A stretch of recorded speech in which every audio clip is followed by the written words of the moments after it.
Hi, I'm Zachary, Cowan, the author of the Study Daily Books, and thanks for joining me for a look at Doctrine and Covenants, Section 20, Part 2. This time we're going to look at roles and responsibilities. In the church, it's been established.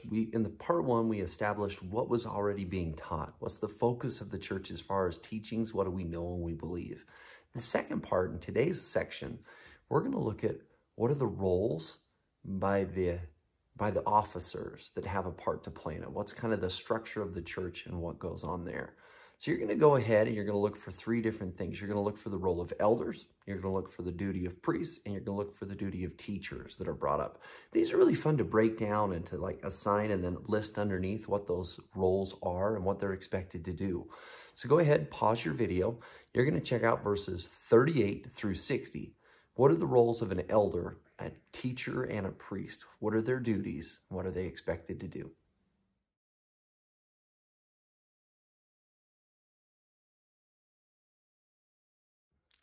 Thanks for studying. I hope you had a great time making your list of all the responsibilities for an elder and for a priest and for a teacher and the things that they're asked to do.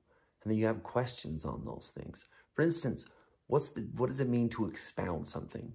To expound something means to teach it in greater detail. Well, that means you first have got to study in greater detail. And then to exhort somebody is to strongly encourage them. If you're going to strongly encourage somebody to do something, you probably should have done it yourself and lived it. And thus we get some strength. Now, as you look at all these responsibilities, these are priesthood responsibilities. That doesn't mean that they're priesthood holder responsibilities. Some of them are. But many of them, anybody who has access to priesthood power, meaning you've been baptized or you have a calling in the church, you can do many of these things. So as you look over this list, consider, you might even want to circle all of the ones that women can do. Women can exhort, women can expound, women can teach, women can warn, women can go and encourage people to pray, women can be with, strengthening people and encouraging them to do the right thing. That's a lot of it. Now, there are a few that are specific to priesthood bearers.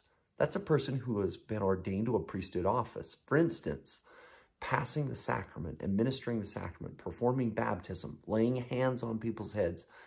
For those reasons, that is a priesthood holder's responsibility, meaning they have an ordained office. But everything else, these are priesthood functions in the church. Anybody can do these things that has become a member of the church and has access to priesthood power because they've made covenants or they have a calling. That includes sisters who are included to, or asked to minister. And this is the greatest list we'll ever get in the scriptures about what ministering includes.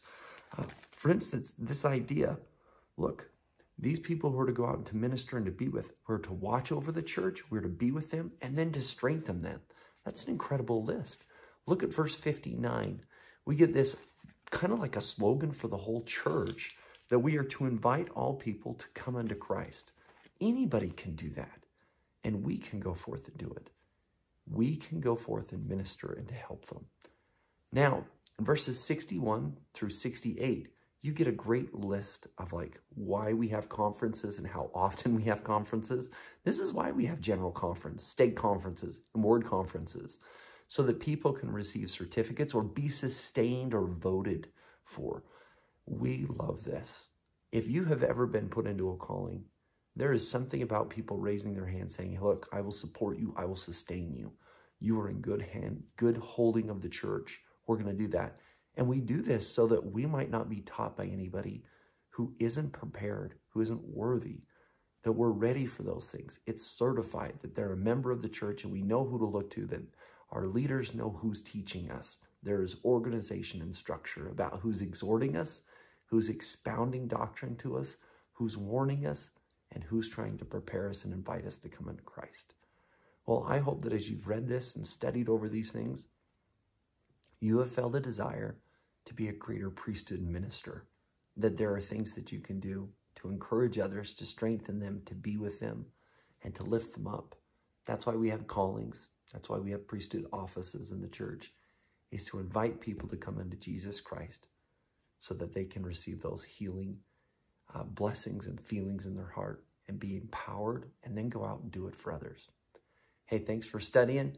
Join us next time as we look at part 3 of Doctrine and Covenants, section 20.